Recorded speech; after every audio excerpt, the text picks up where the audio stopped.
All right. What's going on, everybody? How are you? Yeah.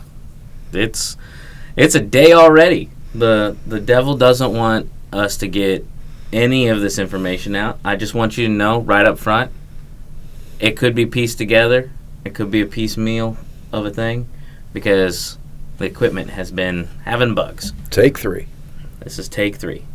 So, luckily we haven't gotten but maybe 5 minutes into any kind of conversation before we've started, so that's good. We were talking about how great the coffee is, however. Yes, the coffee. We brought back a little bit of coffee from Linaje Escogido Church down in Comayagua, Honduras.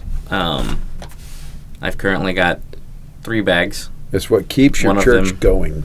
Yeah, there you go. That's great. One of them is spoken for. 2 of them are spoken for. So there's one that's not spoken for. Who knows? It will be by the end of the podcast. It could be. So it's been a month since I've been on here, I think. Pretty sure. And I was in Honduras for 16 days. So I thought it'd be great to have a bunch of the missionaries that went with me. A bunch of the people that was on the team. Wow, I'm officially a missionary now. Yeah. Whoa. Short term. Okay. Yeah. So to come on and just have a conversation, let's talk about what our experience was and like maybe the before and after, like your thoughts and that sort of thing. So what I want to do to start is introduce yourself. Most of us know you. Hi, I'm Kevin Feely. And like maybe a little bit about the before you went on the trip. Like, what were your feelings? Had you been on a mission trip? That sort of thing. Sure.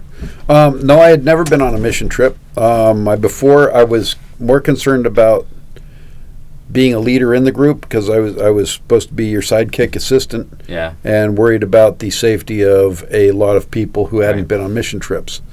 A lot of which are women, and we were going to the human trafficking epicenter in the world. And so I was very concerned about that and stayed hypervigilant because of that.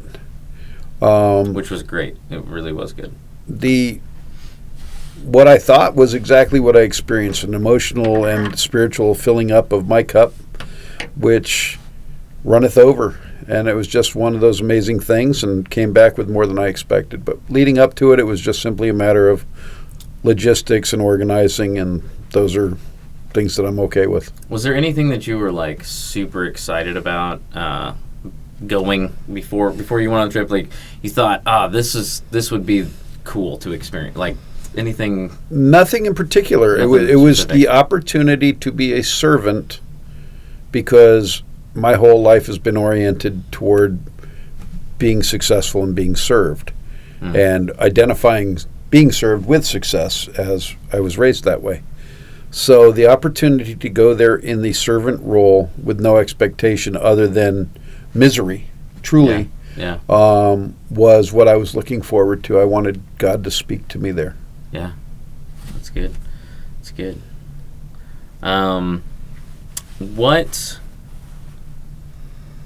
What did you expect out of the team before you went? Knowing a few of the people on the team, personality-wise or anything like that, was there anything you expected to see happen with the team, or was there anything you were kind of worried about with the team? I was worried about egos. Yeah. There's a whole lot of egos in the room, or strong personalities, depending on what translation of the Bible you're reading today. No, there was a great deal of women on the team, and I was concerned that having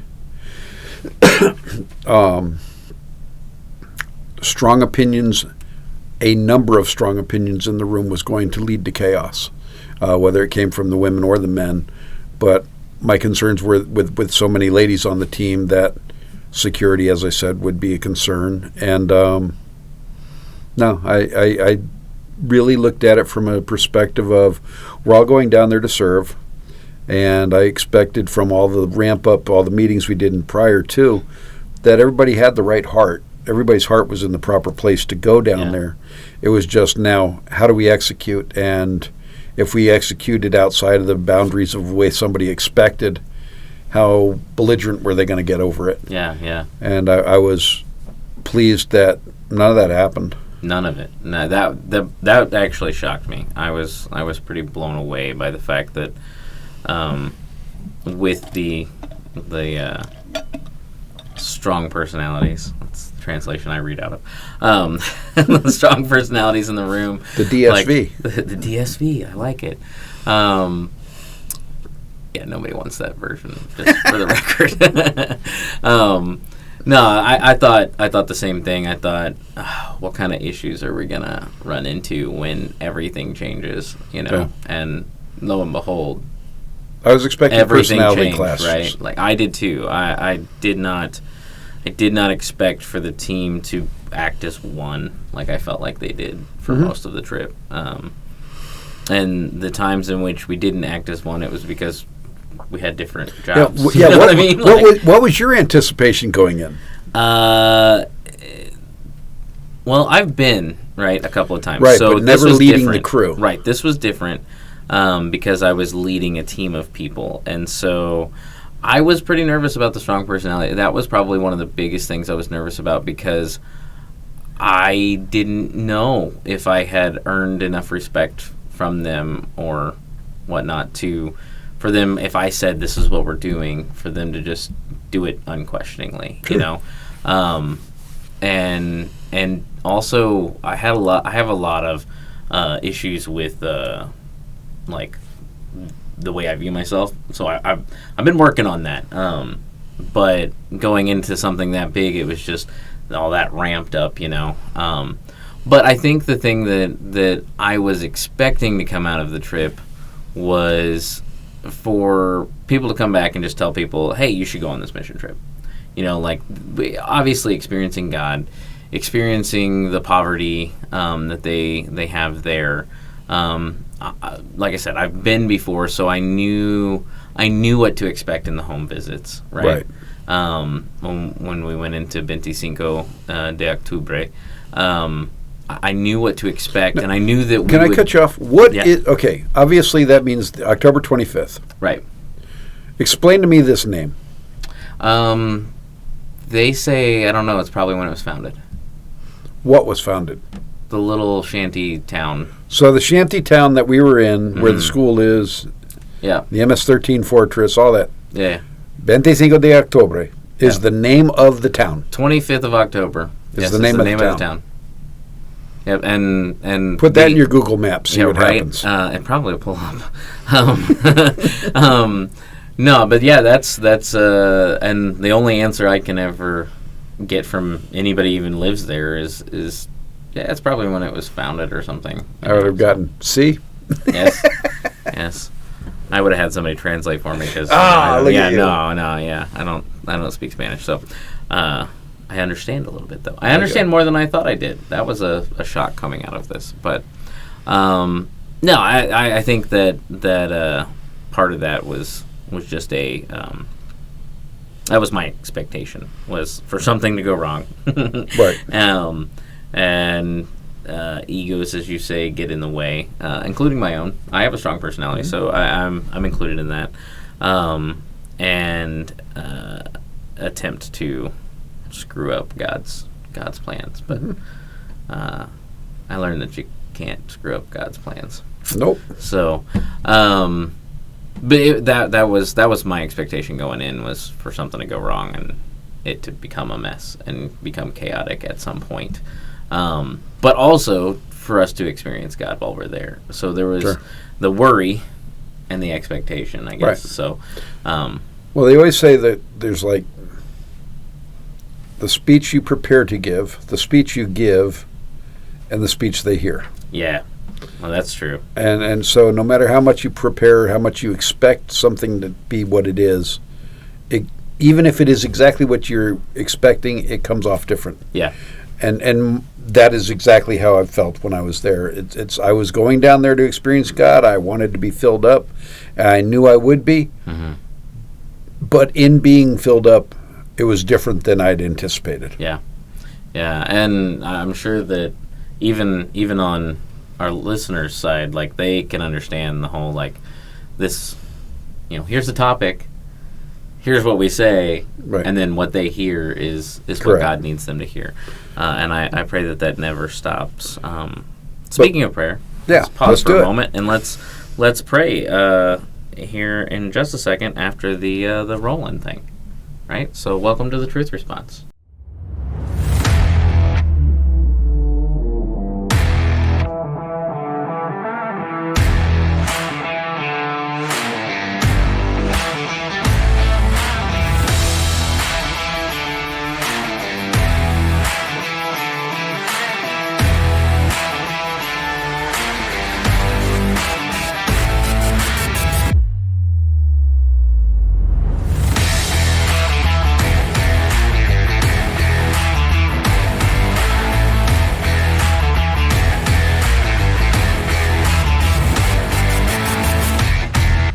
All right, we are back, and I'm going to pray because I haven't prayed on here for a month. So, God, I just thank you so much for what you are doing around us. God, I pray that you open our eyes to those things so that we can join you in them.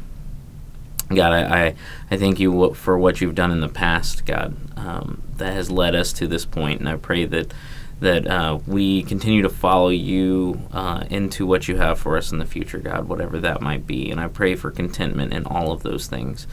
God, I pray that the words that are spoken today touch people's hearts in the way that you want them to be touched. And I just pray that we can represent you well through our experience in the trip. And it's in your precious and holy name we pray. Amen. Amen. So, next question. Let's see. What was a typical day like in Comayagua for the team? Go to bed at 2:30 in the morning. Get up at 5:30. It's actually about 5, so I could get in the shower early. Now, that wasn't everybody. No, this was me. Right. And then meet out there for a cup of coffee about 6:15, 6:30. What do we have? Breakfast at 7. Dedication 7:30ish. Devotion. Sorry. Yeah. I was dedicated to the devotion. Yeah. But no. So that was what, 7:30. 7:15, 7:30, somewhere in there. Yeah. It shifted a little bit. But. And then we rolled out, and each day is like, where are we going? I don't know, but we're going there. And so, really, what I had planned was from the time I woke up till the devotional. Yeah. And then after that, I was along for the ride. Yeah. Funny enough, me too. So that was kind of an eye opener to some degree for me. Yeah. Was that too? But I mean, the day itself really was mingling with them. Yeah. It was whether we were in Comayagua or whether we were in 25, whether we were doing house visits or painting the hallway and bathrooms, we were with them. We were hanging out with them. And to share a day in the life of their church, their ministry, was really how I would put it. Yeah. I probably don't ever want to eat the whatever you want to call those things that you love so much again. The baleadas, because there were just too many of them. We ate them a lot. Like we ate them every day. I had it probably like. Oh, we didn't eat them every day, but it felt like we had them. I probably had them 7, 8, 9 times during my trip. What about the pupusa? I did not like the pupusas. I was not a fan of that. I hadn't gotten one until actually the second team came. Oh. I hadn't actually gotten to eat one. Oh. And so when the second team came, we went out to a nice place for something, and I did not like the pupusas at all. Funny enough, I did like the chimichangas from there. Oh, man. I would have loved to have had a chimichanga. They made Mexican platter in Honduras. Yeah, I didn't know that. I ate Korean in Honduras. Did you go to the Chinese restaurant? I did not. I want to, though. I really want to hear how the Chinese food is in Honduras. Yeah, from what I understand, it's pretty good. I'll be darned. Yeah, everybody that I've talked to that's eaten, I mean, including my mom, said it was good. So, have they been to China? No, not that I know of. But in the day in the life, though, back on topic, the day in the life that we were every day, we got up with the expectation that we were going to make a difference for Christ. Yeah. And I think that is what the underlying unity was. That was the banner we flew, and where we went, that's what we were, mindset was there. Yeah. So I think that really set the tone for every day. Yeah, and I know that we all had in our minds like the idea that, well, we're going to share the gospel whether it's through actions or words, right? Which is what we did. I mean, we loved on everybody that we could. But some of us had different experiences based on schedule. For example, I was not expecting to do my sermon until got to 25. Yeah. And then the first day it's like, okay, you're going to do it. Okay.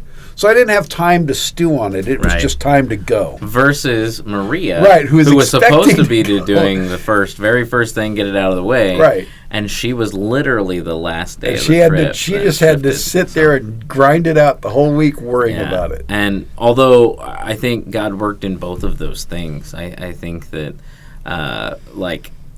he showed you that even a spur-of-the-moment made-up game on the spot can be a huge hit for the kids.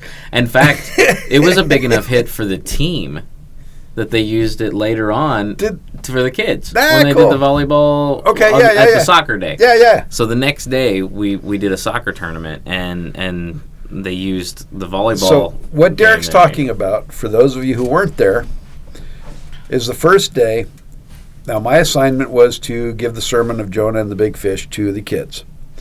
And we arrive at this indoor soccer field, for lack of a better term, and Peter comes up to me and walks up and says, "What games are you going to play?"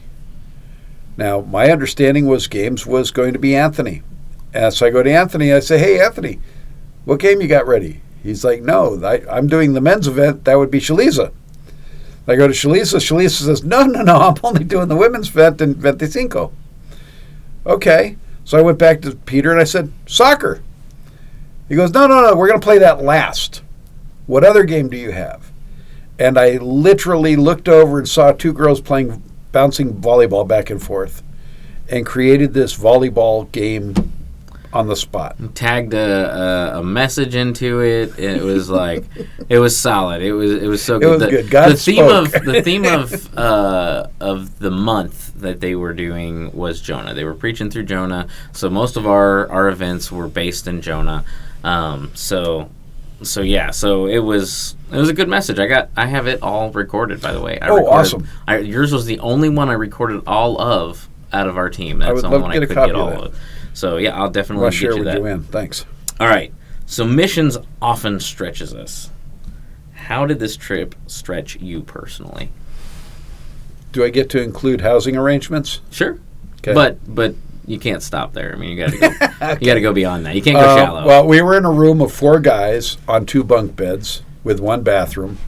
And look, I'm not complaining. We had the warm water. We were the only room with hot water or warm water. I shouldn't even say hot, but no. So and it was fun because Derek and I took the bottom bunks, which put Anthony and Dave up top. Yeah, and they are tall. They're tall guys. So the short guys were on the bottom bunks. The tall guys were on the top of the bunks. How did it stretch me? It stretched me by having about 14 people in one house. Yeah. Stretched me not having my own space really in that. But also stretched me in not being in control of where I'm going, what I'm doing every moment of the day. They had total control. Yeah. Which is very uncomfortable for me. But in terms of ministry, in terms of spiritually, it stretched me in hearing other people's joys and struggles and reaching into those places with them instead of just being in my own world and just saying, yeah, I get it. We all have problems. It was reaching into those places where they actually had those struggles and to join them there. Yeah. That was a real stretch for me. Yeah. That empathy thing. Yeah. And I don't know. It's not a comfortable place to be, and I expected that through the. Say hi to Brenda. She just walked in. Everybody. Yeah, we're gonna be doing this like popcorn thing. People are gonna be showing up and leaving, and I still don't understand the popcorn reference. Oh, okay. So in like junior, or well, all throughout my elementary and high school years, we would do like popcorn reading, and so you'd start reading, and then you go popcorn Kevin, and then you'd have to read, and then you'd be like the end of like the paragraph or whatever, you'd say so popcorn you're Brenda. it off So different people are coming in and out and stuff, Yep, and so never experienced so that it's going to be a little different than what you guys are used to. All right, cool. So, but no, just to finish the thought on it, it was reaching into their places where they were, and experiencing it through their eyes. Seeing, especially the home visits, seeing the love they have for Christ, the heart they have to help each other, when the reality is they have no shoes on their feet, they have no running water, they have no electricity in some cases. most cases. Yeah, most cases. And they're rich. Yeah. They are fully what God describes when the meek shall inherit the earth. I saw it firsthand. Yeah. Yeah. And so the stretching really came after the fact as a result of that, is realizing just how distracted I am. Yeah, for sure. So in that space, what did you bring home? Like what I mean, what is it that happened list. there to coffee? Everybody. Well, yeah, we've got right here. You know, we've sponsored by Lanahe Escogido or Love Serve Testify Foundation and the Honduran chocolate. The Honduran chocolate was so good. I've got some in my backpack right now. Actually, it's over there on the table. Oh yeah. Ta-da! No, so what did I bring back? I brought back the mechanics of how we can do a bilingual service immediately to reach more of our community. Yeah.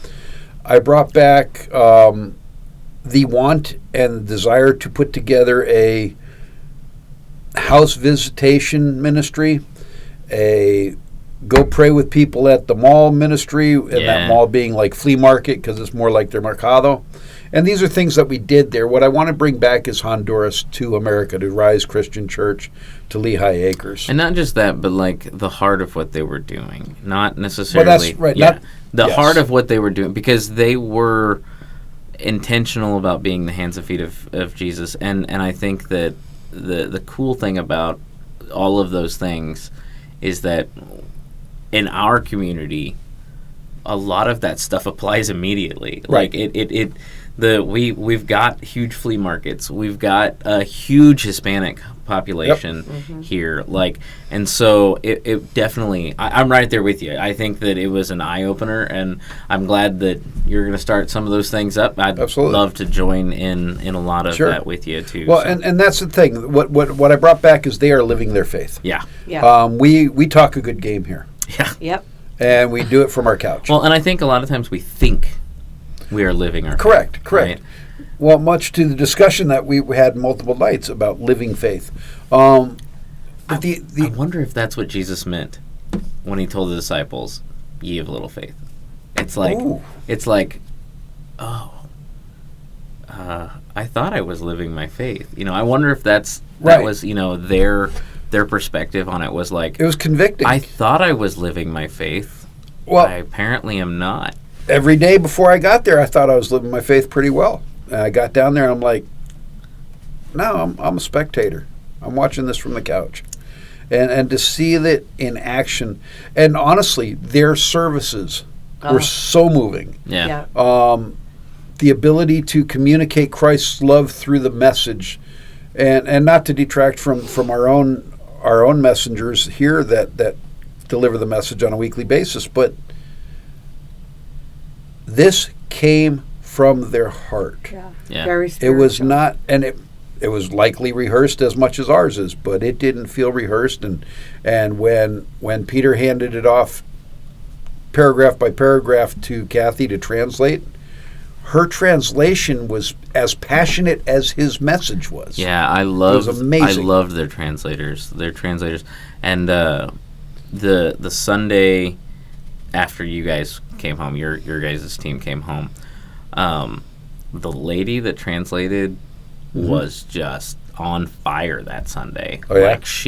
And then I come to find out it's her passion to not only translate sermons specifically into English, but to teach others to do the same. Awesome. Wow. And so maybe Who was it? maybe we Was it get Cindy? connected. I cannot remember her name to save my life right now, but Roxy? I can find out. So no, it wasn't somebody that Okay. we regularly Oh, interacted okay. with. It was somebody outside of that. So, Cool. but she did a phenomenal job, and like mannerisms, walked at the same time with the guy. Perfect. Like, everything was so just fluid, and I was like, man, she really has a heart for what she's doing. Nice. And it was That's exciting. So. amazing. But yeah, that was all of the translators, though. Most of the Yeah, they translators were did all. the same thing. But like, it and was not good. to bury the lead, their worship, their music was, even when I didn't understand the words, the spirit was moving, and you could Yeah. feel it in the room. And I aspire to bring all of that home. Yeah. Yeah. It was definitely had the right motivation. Absolutely. So, for sure. Anythings? No, Before we- look, I Well, encourage. it was nice coming here and seeing you guys. It's been a minute.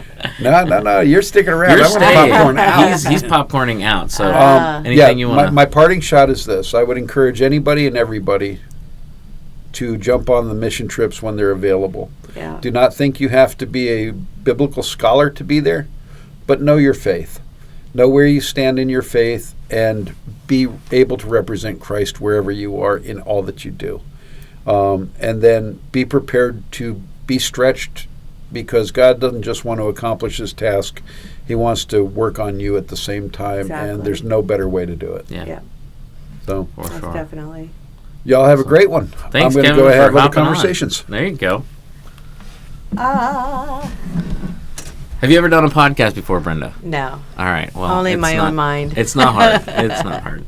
Have you You ever want me to sit listened to? over there? No, you can sit right there. All right. Just scoot up to the mic a little bit, and Yeah. it'll be good. Ask the questions and hopefully I have the answers. Oh, it's great. We're gonna start by asking about you. Oh, what about me? What about you? So, just introduce yourself and a little bit about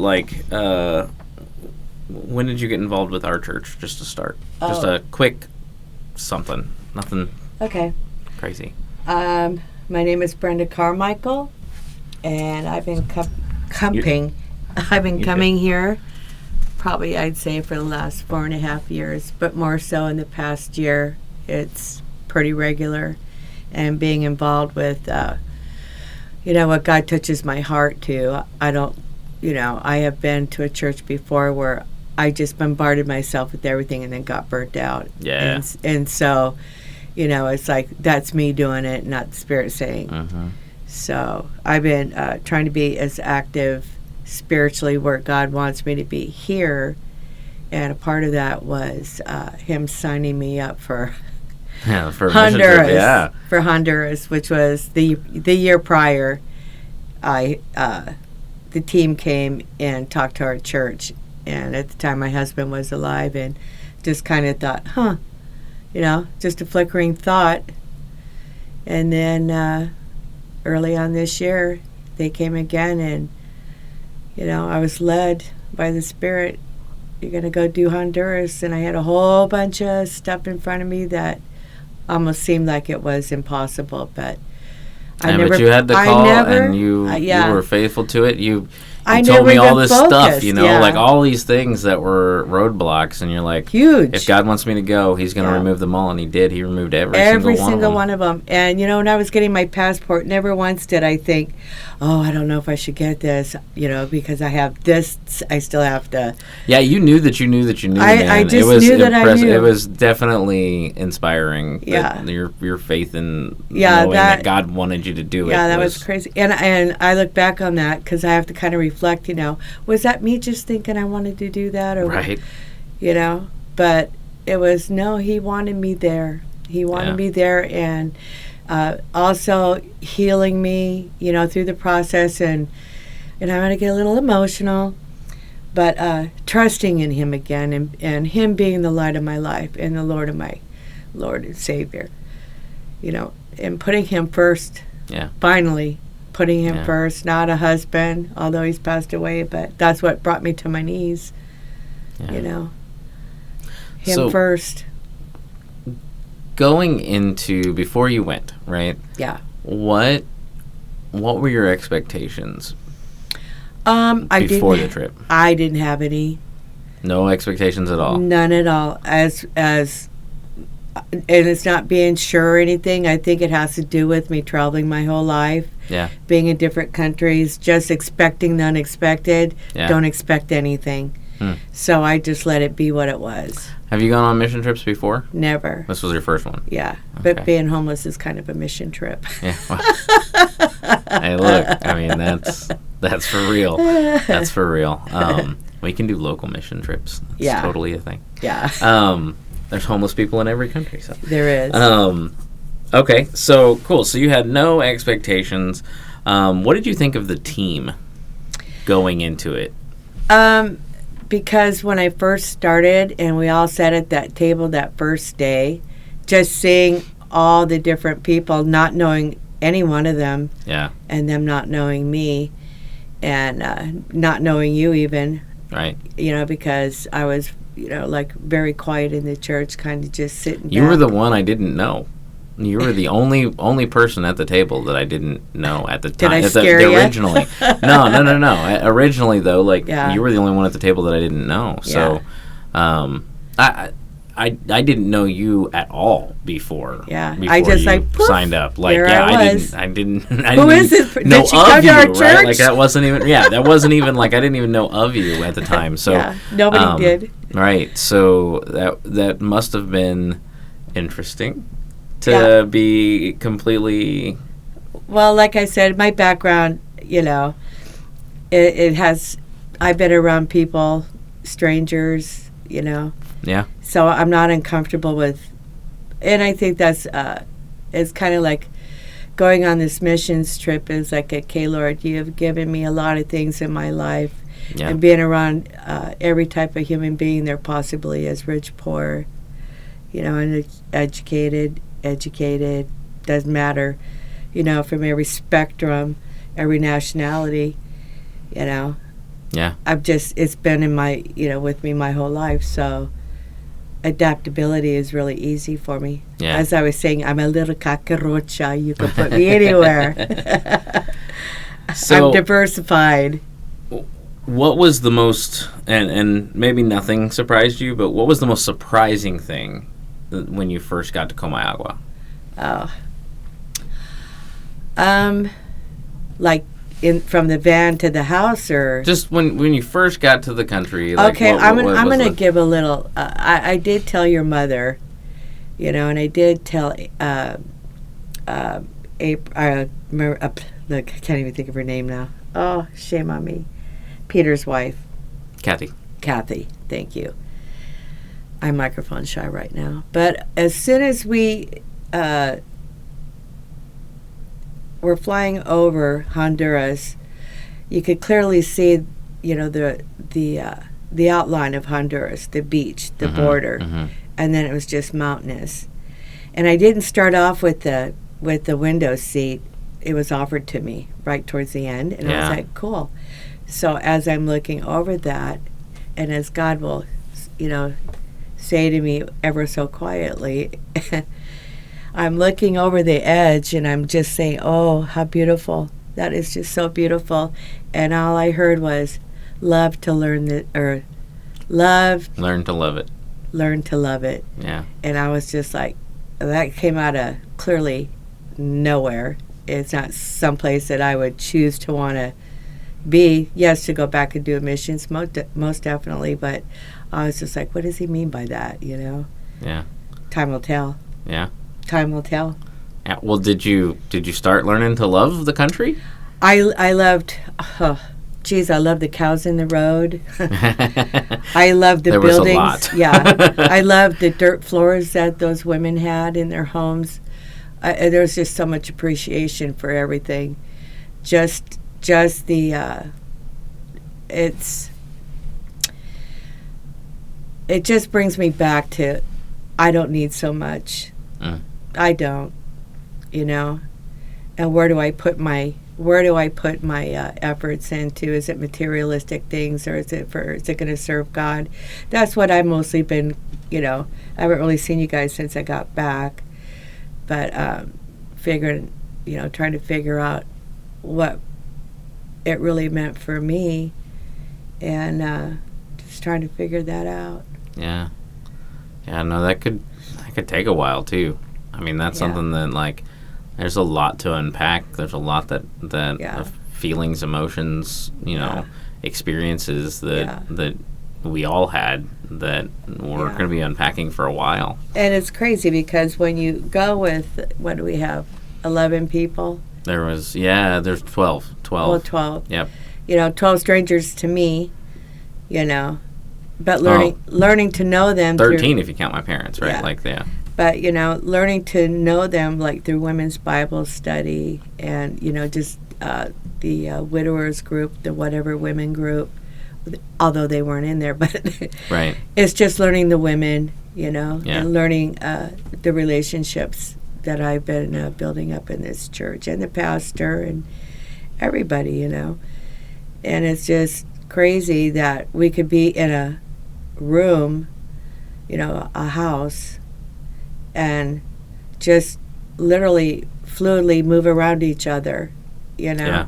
As crowded as it was, there was always still room, and there was still... almost felt natural. Yeah. Almost like we always Hey, did it. roomie, what's up? Right. It almost felt like we always did. For me, it was weird as well. Like, because our guys' room, like, it just felt like, we stay up. It did. It felt like, we said, several of us who have been on the CIY Move conference with the teenagers, like, it felt like an adult version of Move. Yeah. Like, we were able to get rid of our cell phone usage, and we were able to separate from the world for a bit. No TV. And just it was amazing. Be with each other and God for the time. And ask it was questions, it was cool. you know, biblically related, sharpening iron. You know, it's like I was in the room with it was 6 women. Yeah. And it was just amazing. Yeah. It was so amazing. I had to keep Michelle in her own space, you know. She had like a suite. My bed, her bed. you know? your son-in-law. We shared a bunk, and he's a rambunctious dude. Yeah. You gotta love him. So, yeah. What is your favorite memory about being there that just puts a smile on your face every time you think about it? Well, this is crazy too. But I like the fact that I got that somebody had heard it besides myself. You know, because I had gone to Kathy, and I'd gone to Roxy because they were, you know, during the women's just singing and stuff. But when it came time for the singing, it was always the singing. Our first service there, when they were singing, I was hearing this beautiful harmonizing, and it was almost like it was probably 10, 15 feet above my head. But I would have to look over my shoulder, and there wasn't that many people behind me, you know. Yeah. And I kept having to look, so I started recording, knowing maybe that's, you know. But I was just like, and I've heard it here in this church, and I've recorded it here. Yeah. So then the second time, it was like insane. And I was just like, whew, there's something here. I could feel the, you know, the spirit, just like I'm getting the bumps now. There was several people that said the same thing. Yeah, but it was just like, I could feel, you know, the magnetism of the spirit, but it was like so probably 100, maybe 200 in sync, up above, singing in harmony. Well, then when I told Roxy and Kathy that, they were like, oh, I said I recorded. They're like, okay, you know, like, Well, then the next day, there was, I don't know who was manning the door out in the first part of it, was saying, you know, who was in there singing? It sounded like there was 100 people in there. So I was just like, thank you, God, thank you. because it wasn't, because that there is just like the anointing. That's all I have to say is the anointing in that ministry, that it brings the Spirit down into everybody. Yeah. Just loving. It's just amazing. They're just amazing. Oh, do we have another popcorn? Yeah, but we're not done yet. Oh, it's good. So what was the biggest thing that God either taught you or stretched you in on this trip? Myself. Yeah. As I was looking to try and look out and just, thinking you want the clouds to open and your head blow off and, I got, why you brought me here, you did all this for me. But what I found was being rubbed the wrong way. And trying to avoid it and not be in the flesh about it, and it was just getting harder and harder, and I was just, straight avoiding it, because I knew that at the time that to say something, if you're not aware of it, how can you accept what I'm saying to you? And it would be an argument. Well, that person came and we sat down. It was the last day. Yeah. It was the last day. And God, He wanted me to see myself, not saying that I'm that way, but I have been. Mm-hmm. And as we're hugging and talking to each other and then just openly sharing about each other and how so alike we are, that in my ear, I just love when He does that little softy. He goes, words are very important. The way you felt hurt by words, just remember that's how you've hurt other people. Yeah. So I was just truly, if that's what it was that got me there, to be with that one person in that one space for that 1 week. But other than that, there were so many beautiful moments. But sure. it was a growing and a wake up for me on how, But I didn't want to act. I kept my bridle. Yeah. But it's like you said. Words. What is the hardest thing coming back to quote unquote normal life? Normal. What's that? Yeah. Right? Yeah. Normal. I don't know. I think it's because I had such a wonderful time every time I walked in that room with the 6 ladies. That's what it always felt like, getting to know them, because I'm coming back with them, and just wanting to be a part of all those women in there, and keep it the way how we established ourselves in that room, to come back and to be this way here, It's almost not possible to bring that fully back. Yeah. It is, because we all have our lives where when we're there we can focus on those things, and not having TV, that was amazing. Yeah. Being on my phone, I had to shut my phone up because my Bible was waking up Deb. This is Deb, by the way. So I was like, okay. Is there anything that you want to like, I don't know, final words, any encouragement to people who are listening, like about missions, anything like that? Whatever, I would say, floor is yours. Oh, thank you. Now I can tell my story. We can bring you on to do that at another time. I don't think the audience would be able to handle that one. Oh, sure they would. But honestly, it was being with the Hondurans, not being able to speak the language was, I felt, inadequate. I wish I could have spoke for myself. Yeah. But they also understood we didn't, and they still knew we were praying with them. They knew we were praying for them, and what brings me to my mind is, I guess because that goes a couple questions back, maybe, school. Yeah. the school, talking to Kathy that they only finished 6th grade. You know, that breaks my heart because it's done for them after that. Yeah, at 25. Yeah. Yes. And, you know, it's like, what can I do to help? What can I do to help? What does it take to get them, you know? And it's a process. It, you know, has to get another teacher. The government's involved and, you know, supplies and things of that nature. But they don't have a chance out there. Yeah. They don't have a chance, and it's really sad to see that the community's just recycling itself. But for us to help sponsor a child, or, I mean, we would have to be without for so little of what we waste for one child to go to school for a year. How much was it? It was $500 for them to be able to continue school for a year. For 1 year. And I mean, if we look at it, that's that's less than one meal out for us. Yeah. McDonald's, a month. movies, Not even a week. Right. Yeah. Right. And a child could go and get an education and get a job and become something to help their community. Yeah. Yeah. That's how I see it.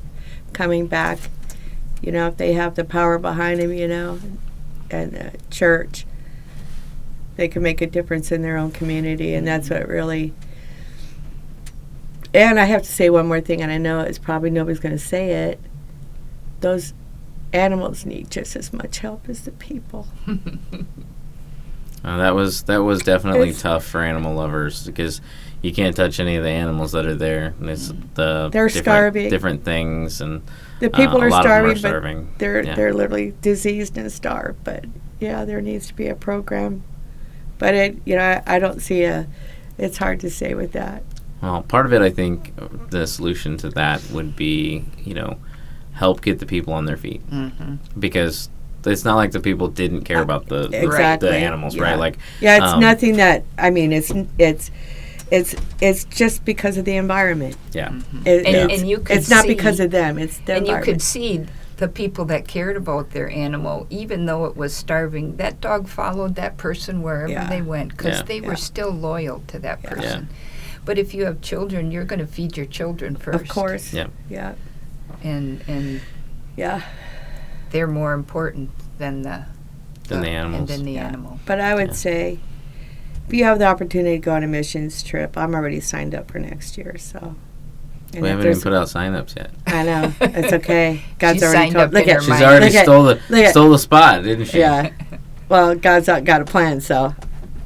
All right, well, there you go. And I learned some Spanish. Yeah. I'm definitely going to have to learn numbers. Yeah. Especially if I'm going to be handling the money. I'm going to I got that one. But, cool. I appreciate that. That's a great transition because you were wanting to talk about the same thing. You were wanting to talk about the school and the...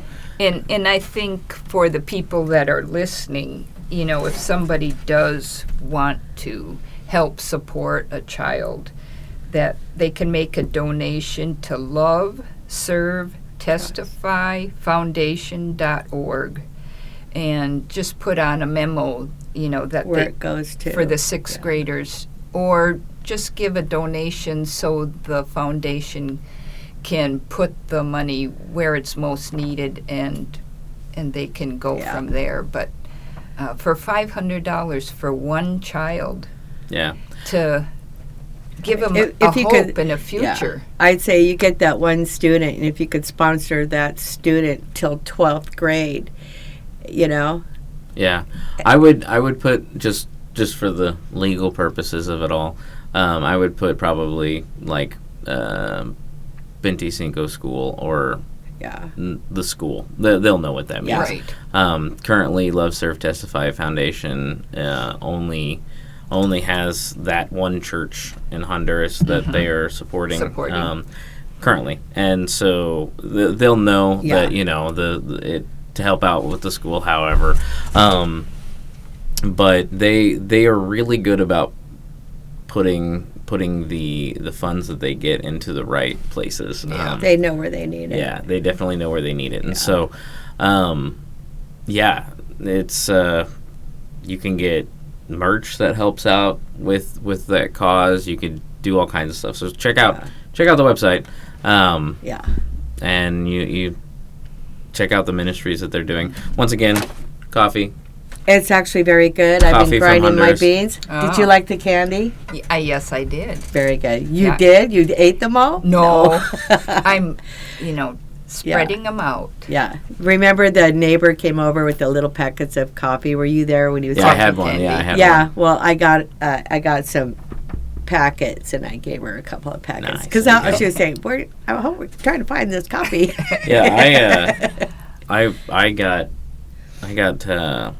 there's like miniature blow pop type candies that we got at one point, and I bought a really? whole bag of them and brought them home. So What? I was like, Look at the snacker look. missed out on that. Look, I had the perks of going to the store more often than you did. Whatever. I was there for 16 days. Okay, Yeah. it was a long trip. Yeah. But yeah, that definitely is a big help. They are in the process of raising funds to try to build a church.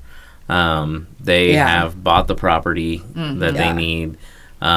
So anything that's sent to loveservetestifyfoundation.org is going to go towards helping build the church there. Yeah. Right. That are really being the hands and feet of Jesus, as Kevin said earlier, and as Brenda's talked about. Like, they really are passionate and Yes, they have are. a heart for Jesus being taken to the community Absolutely. and being Jesus to the community.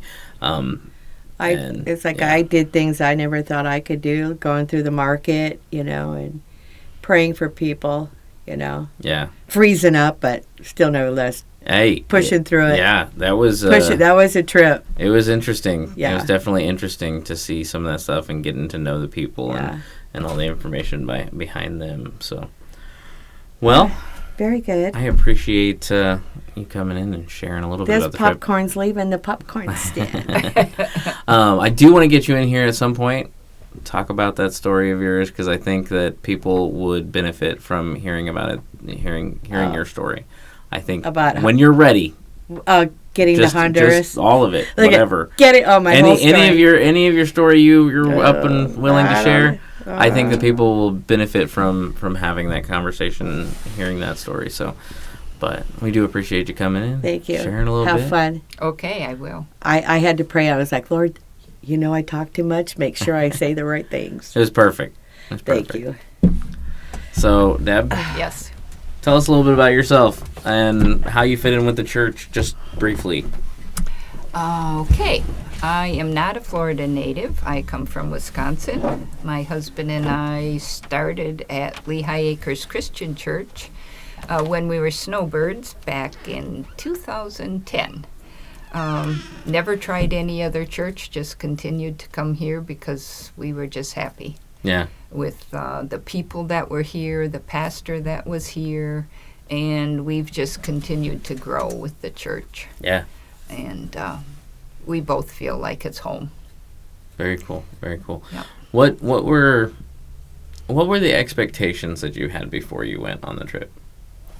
Oh, expectations. Meaning, what did you think I Yeah, was what going to do? did you expect?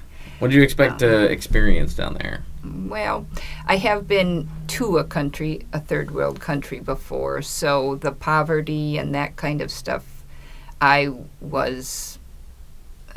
it wasn't a big shock to me because I've seen it before. Yeah. Where did you go? I've been to Africa. Okay. And I've been to Peru. All right. Off of the Amazon River, and stop at the little villages along. They were neither mission trips; they were just a trip for myself. Yeah. Because those were places I just wanted to go. Very cool. Yeah. But I think I didn't realize how passionate these people were for Christ. Yeah.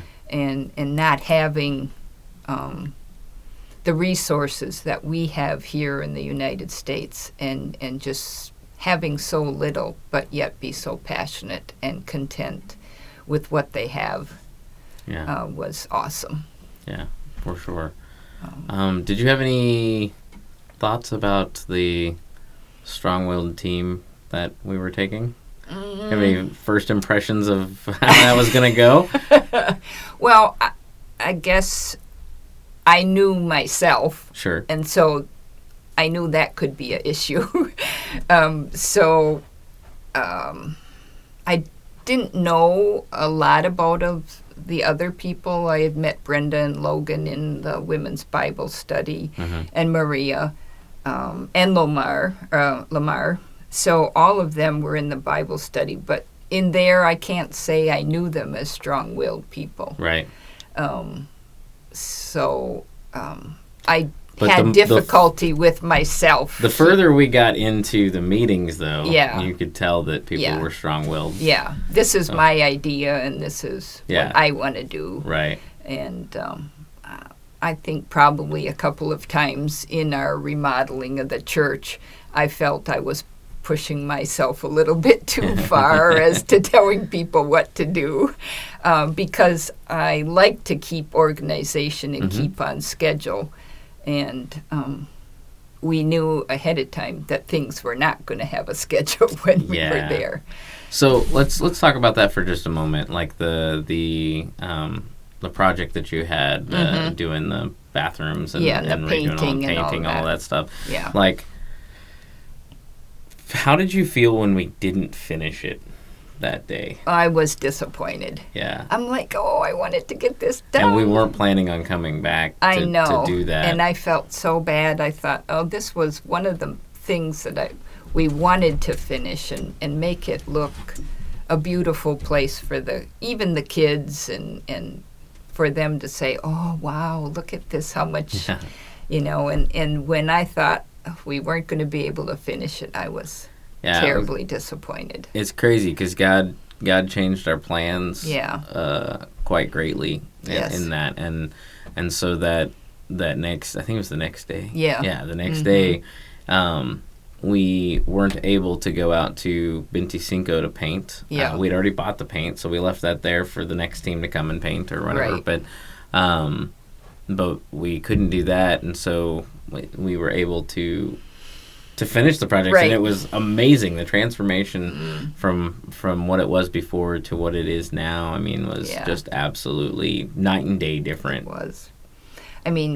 It was our plan to finish that day, but obviously God let us finish. Well, and none of the projects, I don't think any of the projects finished that day. None of them. So, which was kind of wild, and it definitely felt like I know it was almost like and it felt almost. I know, and I think all of us ladies that were in the room were like, I wish we could have got this done. Yeah. But it was amazing to see it done that next day. Yeah. When you said we could go finish, I'm like, yes, we got this. So, how did you feel about the communal living? I didn't have a problem with it. I've been in that situation before. I'm not a fancy person. I felt like it went better than I expected. Okay. I felt like it almost felt natural. Yeah. Like us all being in the same house. Yeah. Functioning together, it just felt like we did it every day. Right. Which was was weird to me. Was it? Yeah. And we all took turns cooking and cleaning and doing different things. Yeah, I think nobody ever had to worked. say, "Hey, can somebody?" That was never a thing. Yeah. The only days that it was, "Hey, can you do this?" was trash days, but that was because we didn't know when the trash days were. Right. So, but it just felt. It felt like we naturally did life together all the time. And who cared if the neighbor below me was snoring so loud I couldn't sleep? Oh, well. Yeah. Yeah. It could have been me in the next room. I'm just saying, there was some snorers in the next room over. But to be honest, you said you guys stayed up and talked all night. We never heard a word. And Really? You guys were right next to us. That's wild because we got kind of passionate at times. It was like, not negative, but no. Anthony gets excited really easy. So, and it was fun, but it was like, right. It was good to hear that we didn't No. keep everybody up. No. So No, we were good. So, was there like a moment when you thought, wow, God is really moving here? And when would that moment have been for you? Wow. That's exactly it. Wow, Yeah. God is really moving here. Yeah. There were a few times when we were praying, like in the market. I was usually too emotional. I couldn't do it. Yeah. But like Brenda said, I can't speak their language, but yet I could feel the power that was there. Yeah. Especially with the guy that was in the leather shop. Yeah. I mean, that was a powerful place. Yeah. For Tell me. us a little bit about it. I wasn't you with your weren't group. there. I wasn't with your group. Okay. So there was a family leather shop there. Okay. They made they made homemade saddles from scratch. Wow. They had bridles and they fixed leather. They had gun holsters, and the father was there, and his sons, and they were all in the business, and they all prayed with us, and it was just really touching.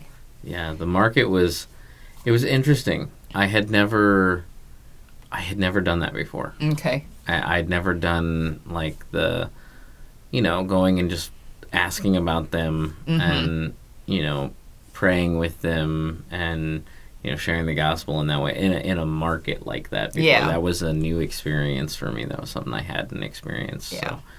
So, I know that you guys got to see the meat Yeah. that was hanging Mm-hmm. just freely But out in the open. Again, I'm a farm girl. It it didn't wasn't really bother wasn't me. a shock to you. No. Yeah. I'm like, I would like to get one of those beef heart. It looks so Beef good. heart? Yes. Really? You're a Oh. cow heart, huh? Oh, it tastes so good. It would be Really? the best steak you have ever had.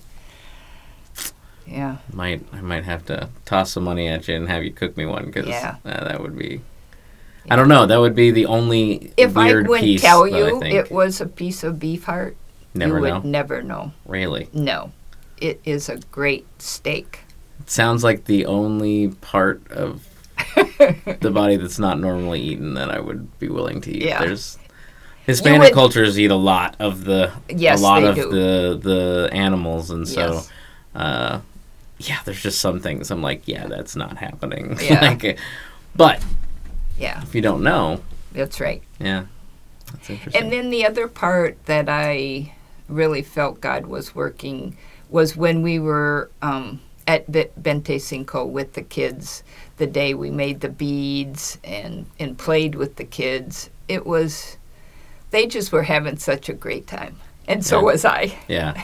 Well, in the at the women's event at Bente Cinco, we really connected with the kids too. Yes. That was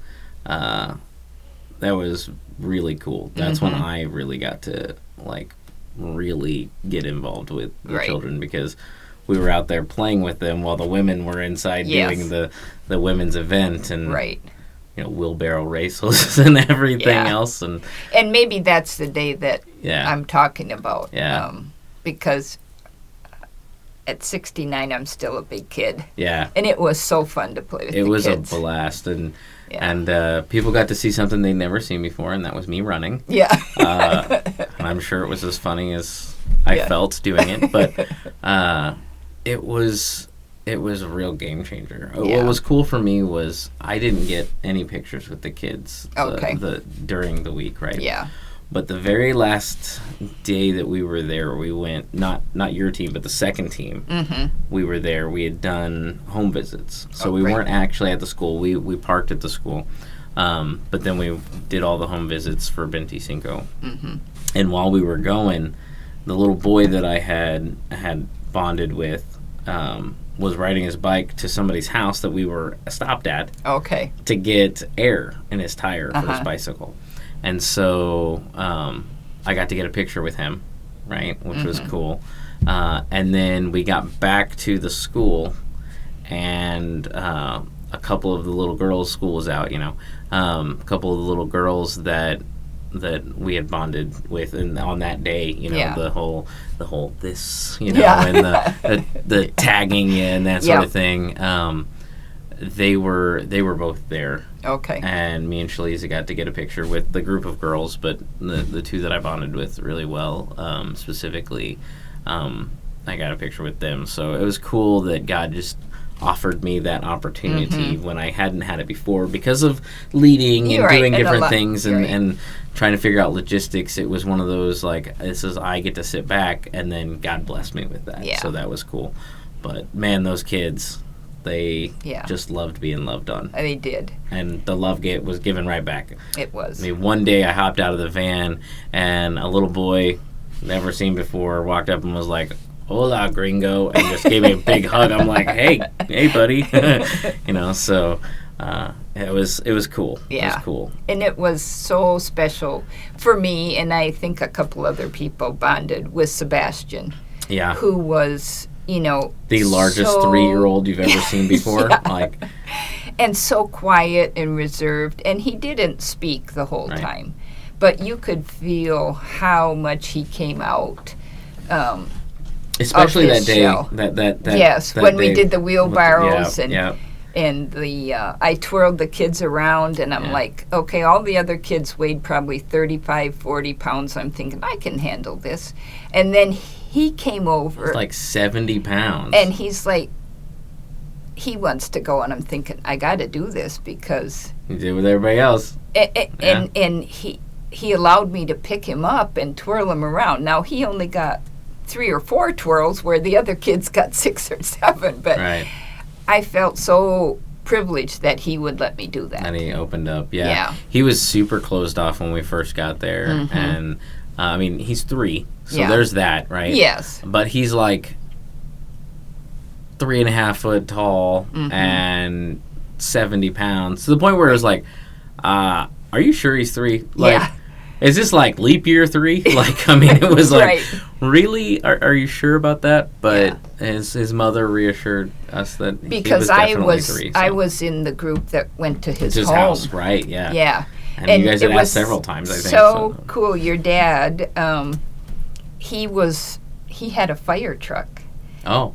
And all the time he was sawing on this log, and then your dad went and spoke with him, and I think he told him that he was a fireman, and by the time we left, Sebastian was washing off his fire truck with his bag of water to make it clean. Wow. So I don't know what your dad said to him, and I'm sure he didn't understand, but somehow he conveyed that he should clean up that fire truck and make it look really nice.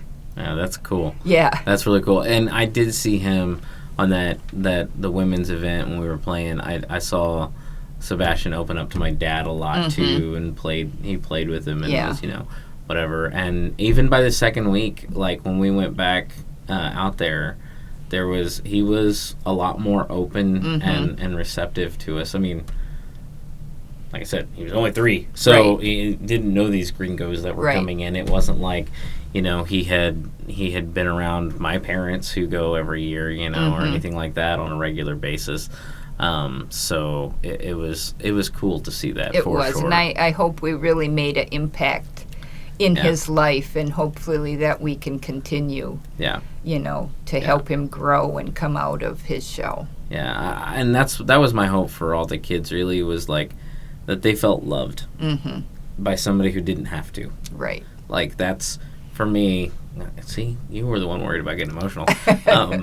For me, that's one thing that Lizzie and I have said for the whole time we've done ministry is like, it's about the loving on people who you don't have to love. Right. Right. Like that you're not related to, and so they don't. Like if it's your mom, you're like, oh well, she has to love me, or if it's my sister, maybe she has to love me, whatever. But like we're somebody who's not related. Right. We're not, necessarily friends. We're not necessarily anything that's like, oh, you have to love me because of anything. And my hope is just that we were able to leave that with them. That we we really did love on them, and I mean I felt the love from them too, and but that's one of those things that I hope that means something, Right. you know, whether that's God giving them a feeling of safety when they struggle, Yeah. you know, or whatever that might be. I just hope that stays with them in some way or another. So let's see. What was the biggest challenge for you on the trip? Spiritually, emotionally, what was the biggest challenge? What was the hardest thing? Biggest challenge was probably praying out loud with the group. Yeah. Because I get so emotional. Yeah. And then I start crying, and then I can't speak, and then everybody's got to sit there and wait for me. Yeah. and I know what I want to say, but I can't. Yeah. And that's really hard for me. I feel that not with prayer, but I struggle with that when singing. I'll get emotional, and then it's the same thing. You can't keep singing. And I know. So what did God do through that, though?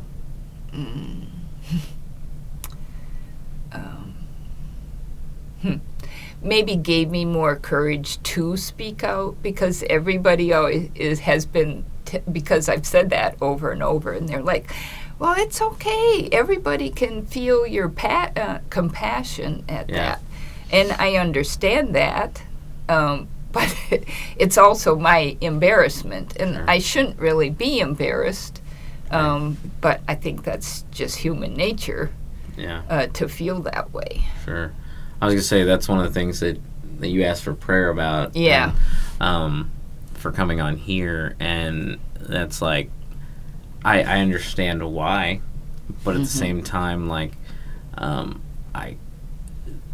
it shows that you really actually care. Yeah. About what you're saying, about what you believe, like, and so, not that people who don't get emotional, you know, don't believe or care. But like, you don't go through that embarrassment for a show most of the time. You know what I mean? No. So right. so that's what I say. So like, so it's one of those things that other people can definitely relate to. Okay.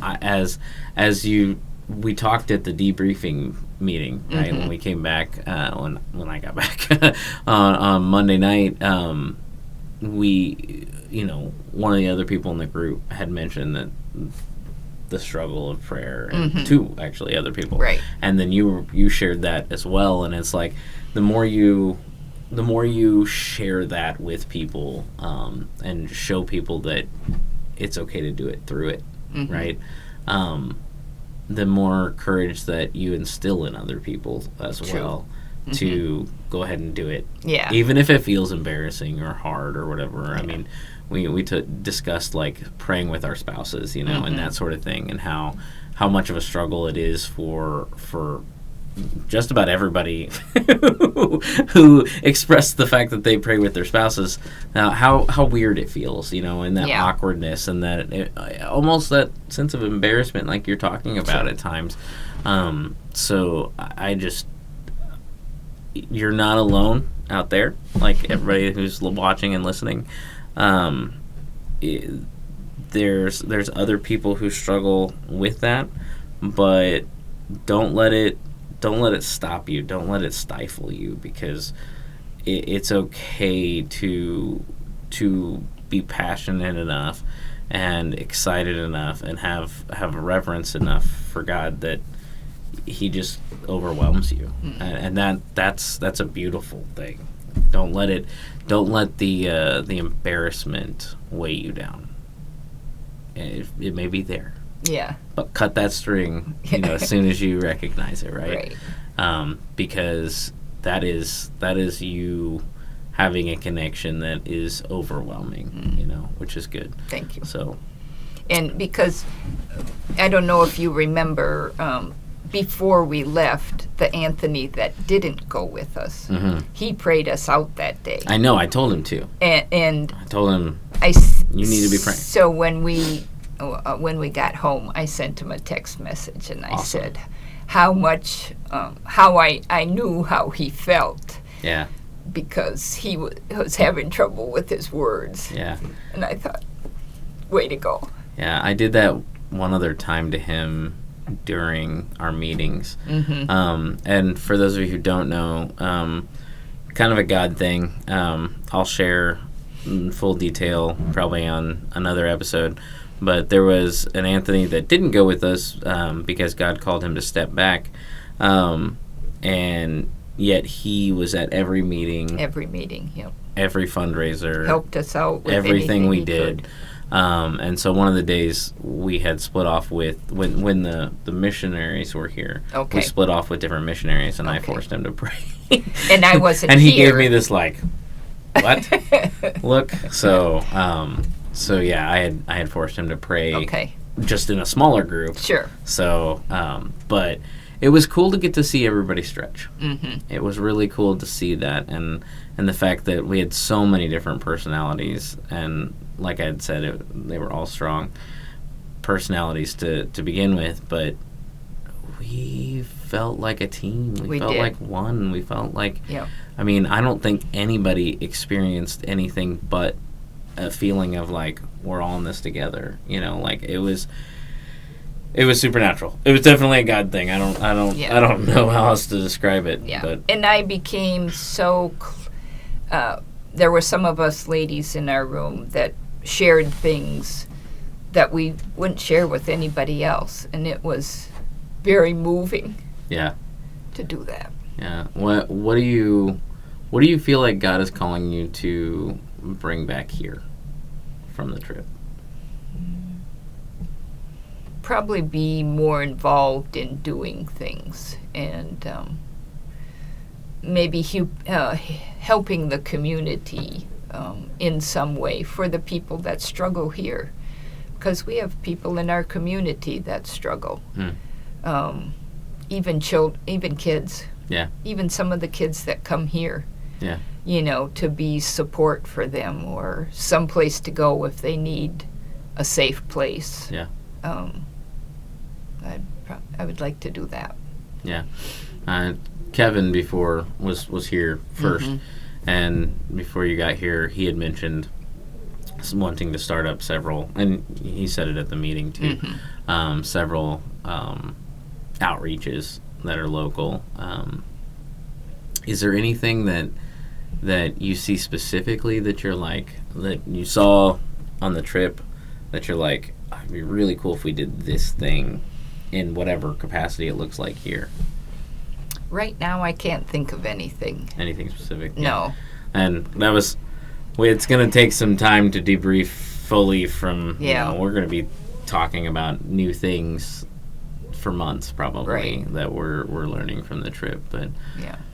And we have a lot of things going here right now, too, with the expansion and things going on that I'm involved in. So it almost feels weird to come back to doing the things we were doing right before.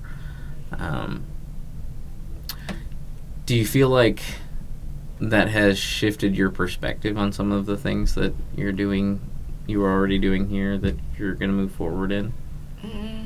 As to, you mean? Like things that happen on the trip, the changes, like what God did, the experiencing God there. Did it change any perspective on it? Not really. No? No. No.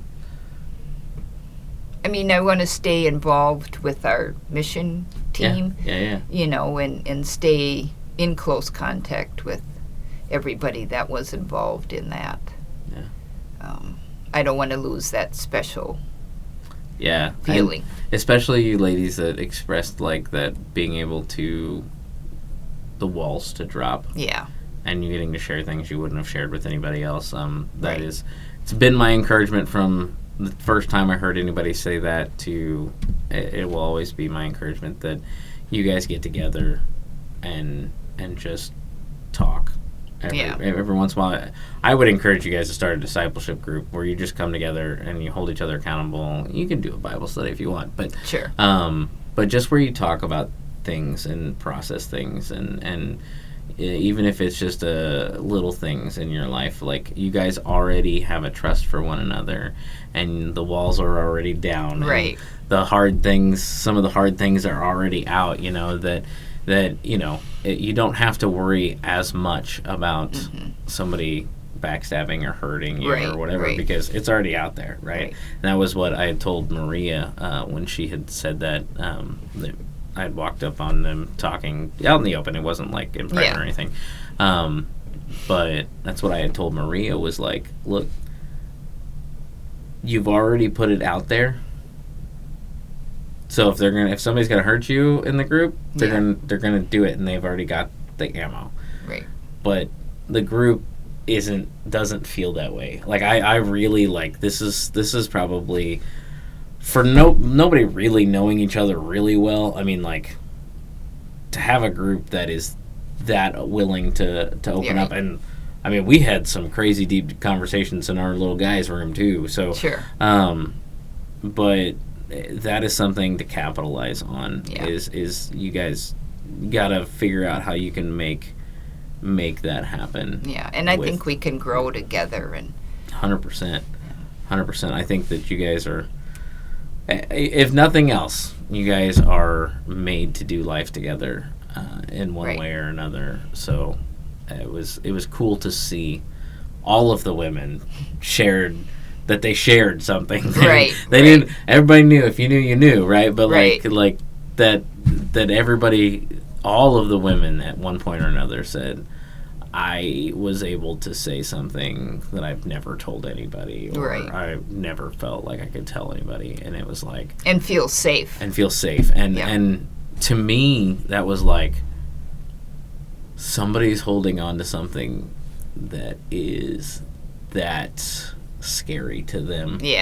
Like I was the youngest one on the trip. Okay, so anybody older than me is older than me, but just at all different ages, like people were holding on to things that they were too scared to share with people, and that God met you guys in that place and gave you the ability to speak it and start the healing process of whatever those things are. In a place in which people weren't judging you and people weren't there to hurt you with it, and that it was safe and it was comfortable. And I heard that from several people, that it was a safe space. The whole thing felt like a safe space. So that was really encouraging to me that so many of you felt that way, on that trip. Just capitalize on it. You guys have got to get into meeting together, even if it's lunch or whatever, because if you don't do it early, it'll fall away quickly. Absolutely. That mountaintop, we're heading back down at some point, right? Slope. It may be a slower descent for some, but that's coming, So, and if you're already doing things together and doing life together, when you get down into the valley, you'll be able to help each other back up the other side of the mountain, So then that's my encouragement to all of you guys too, is that if you're not doing life with people, and you're not discipling one another, and you're not sharing with somebody, find those people, seek them out, pray for those people to come into your life, because God will place them there. That's how God originally designed humanity, was to be in community with one another, and in a deep, intimate yet not sexual way, like a deep intimacy of the heart and the mind, and so it's even shown in who God is, right? Being the Father, the Son, the Holy Spirit, like He lives in community with Himself, and so you really got to get into that community with other believers that are going to build you up and hold you accountable when you fall short, because we all fall short. I mean, that's something that man, Jonah was beat into us, over the trip. That we all make decisions that are dumb, and we all keep making the same mistakes. Yeah. over and over. And Paul said that one right. Why do I keep doing these things Right. that I don't want to do? You know, but we need each other, desperately need each other to get close to one another, to build each other up, to help carry each other's burdens. And it is a need that I believe was built inside of each and every one of us. That it's not possible to just do it on your own. Yeah. You may think you're doing it, but I would say it's a much bigger struggle. That's a fake doing it, right? If you're doing it by yourself. So, so that's my encouragement to everybody out there from that, is that just find the men, if you're a man, or women if you're a woman, that you can share all of your life with. You know, that you can be open and honest, and it's going to take time to build that up sometimes, or in others God just divines it. It's a divine appointment, but definitely something to seek out and search for. Is there anything, what do you want to leave people with? Is there anything you want to share that we haven't talked about? Is like what word of encouragement might you have for people listening? I think that I would want to share that we need to be more content with what we have, because there's a lot of people living with much less and being much more of a servant to God than we are. And we just need to be kind to everybody. Yeah. Watch our words, because they hurt. Yeah. Words definitely have meaning. I had my first philosophy professor, that was all he said for the first 2 weeks of class. And it really is true. Yeah. Like, your words... And we can't ever take them back. Right. Your words either give life or bring death. Yep. And, I mean, I believe we were made in the image of God, and his words do that at a much higher power level. But it's true with us too, that we either build people up or we tear people down with our words. And so that's good. That is a really good word of encouragement. So thanks for being on. One more time, gonna pitch the coffee we've got. Hey, check it out. I've got one extra bag. If anybody out there is like, I'm dying to buy a bag, I do have one. They're only $12. Right. So, and if you don't, I'll end up drinking it, I'm sure. So it's really great coffee, though. And it goes to support La Naje Escogido Comayagua, which is the church down in Honduras, in Comayagua, Honduras, that we are partnered with here at Rise, and that I'm sure the Truth Response is also going to partner with in some degree, as we have pitched them a lot in the last 6 months. But also loveservetestifyfoundation.org.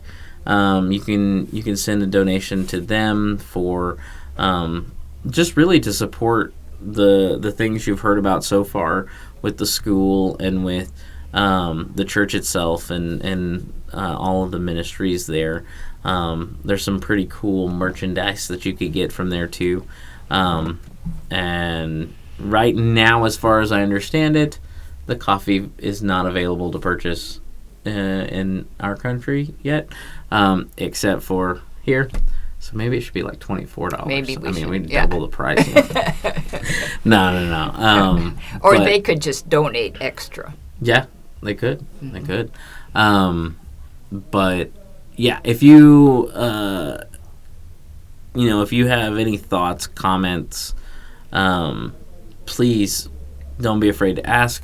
We're up for answering whatever, and share this with as many people as you can, because I believe that everybody, if possible, if opportunity presents itself, should go on a mission trip. Absolutely. Once in their life, if nothing else, to see how other people worship God in other countries.